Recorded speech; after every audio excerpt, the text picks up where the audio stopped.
माघ कृष्ण पक्ष की शर्तिला एकादशी व्रत।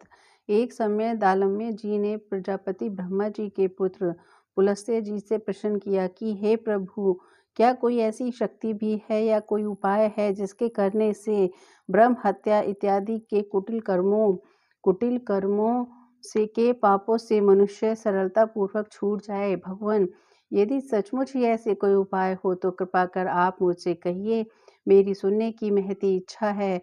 पुलस्त्य जी ने कहा कि हे महाभाग, तुम धन्य हो जो संसार के उपकारार्थ पूर्वक तुमने इस प्रकार का प्रश्न पूछा है। अस्तु, अब मैं भी तुमको अत्यंत सुंदर, देवताओं के लिए भी दुर्लभ और जो अभी तक प्रकाश में नहीं आया है, वही पवित्र मनोवांछित फल देने वाले यत्न तुम्हारे सामने वर्णन करता हूँ। सावधान होकर सुनो। माघ मास के आरंभ होते ही नित्य कर्मों से निवृत्त होकर स्नान आदि कर अपने आप को अत्यंत शुद्ध व पवित्र कर, अपने मन और आत्मा को शुद्ध कर, अपने इंद्रियों का भी दमन करें और काम, क्रोध, अभिमान, ईर्ष्या, पशुता इत्यादि का त्याग भगवान का समर्पण करता हुआ पुण्य नक्षत्र में गोमय गोबर को एकत्र कर उसमें तिल व कपास मिलाकर कंडे पाथे और उनसे नित्य प्रति 108 हवन किया करें।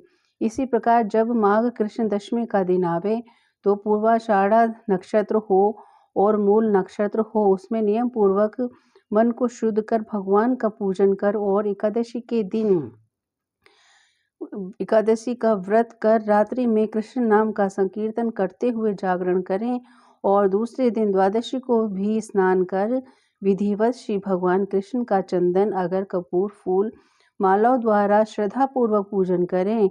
नैवेद्य में खिचड़ी अर्पण करें। आप भी खिचड़ी से ही व्रत का पारण करें तथा नाम की स्तुति करता हुआ नित्य तिल, गुड़, कुम्हड़ा, नारियल और सीताफल इत्यादि कृष्ण अर्पण कर ब्राह्मणों को दान देवें और उनकी स्तुति करें। हे कृष्ण, आप आर्त हरण अशरण शरण दीनों का प्रतिपालन करने वाले तथा अधर्मी का उद्धार करने वाले हैं। हे नाथ, हम संसार सागर में डूब रहे हैं।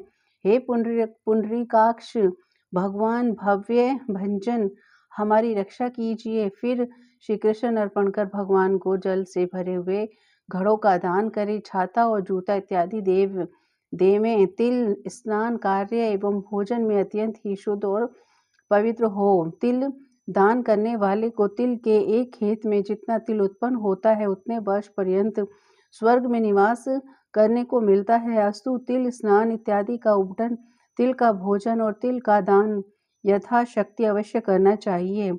तब दालम्य जी ने कहा, भगवान, इस कृष्ण शर्तिला एकादशी के व्रत में जैसा फल मिलता है और कब किसको इसका फल मिला है, इसकी एक आख्यायिका का वर्णन करिए।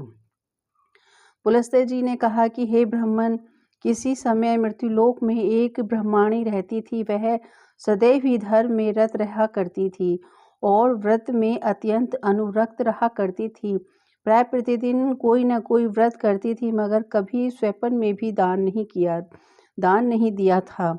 उसकी ऐसी दशा देख भगवान श्री कृष्ण ने विचार किया कि इससे कुछ दान करवाना अवश्य चाहिए, क्योंकि बिना अन्न दान किए इसका निस्तार नहीं होगा। यही सब विचार कर उन्होंने स्वयं भिक्षुक का रूप धारण कर उसके द्वार पर भिक्षा मांगी। ब्राह्मणी तो देना जानती ही नहीं थी, तथापि उपहास करने की मुद्रा में उसने भगवान की झोली में मृत्य पिंड डाल दिया। वो उसको ही लेकर चुपचाप चले गए। कुछ दिन बाद जब वह तपस्वी ब्राह्मणी यही लोके की लीला समाप्त करके परलोक सिधारी, तो उसी मृत पिंड के प्रभाव से उसे एक सूना भवन रहने को मिला। यह तमाशा देख वह चकराई और दौड़ती हुई भगवान श्री कृष्ण के समीप गई और कहा, भगवान, यह क्या व्यापार है? मैंने जन्म भर व्रत और तप कर आपकी आराधना की और आपकी सेवा में यथाशक्य कोई भी कसर नहीं छोड़ी। फिर यहाँ पर मेरा यह घर सर्व वस्तु से विहीन क्यों है? श्री भगवान बोले कि हे, तुमने अपने घर जाकर अपना किवाड़ बंद करके बैठो। जब तुम्हें देखने के लिए अप्सराएं और देवांगनाएं आए तो तुम अपना किवाड़ मत खोलना।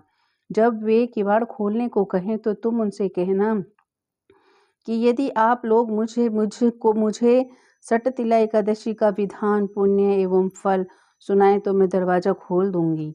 भगवान श्री कृष्ण के ऐसे वाक्य सुन वह सुंदरी अपने मकान में आकर उसके सब द्वार और खिड़की सब बंद करके चिंताकुल होकर बैठ गई। यथा समय देवांगनाएं आई और उनसे किवाड़ खोलने के लिए कहा। तब उसने भी वही वाक्य उन लोगों से कहा जो भगवान श्री कृष्ण ने उनसे कहे थे। उसके ऐसे वाक्य सुन एक स्त्री ने सटतिला एकादशी व्रत विधि और उसके दर्शन किए और उनसे अनुपम तेज का अवलोकन किया। उस स्त्री ने भी देवांगनाओं के उपदेश अनुसार सटतिला एकादशी का व्रत विधि व्रत धारण कर धन धान्य आदि से संयुक्त ग्रह को प्राप्त किया। इसलिए इस सटतिला एकादशी का व्रत के साथ ही साथ तिल और वस्त्र का दान अवश्य करना चाहिए। इस प्रकार सटतिला एकादशी का व्रत धारण करने वाले के जन्म जन्मांतर के पाप नष्ट हो जाते हैं। स्वर्ग में अत्यंत ही आनंददायी सामानों से परिपूर्ण ग्रह मिलता है तथा दुर्भाग्यता दीनता और दरिद्रता का नाश होता है। जय श्री सटतिला एकादशी की जय।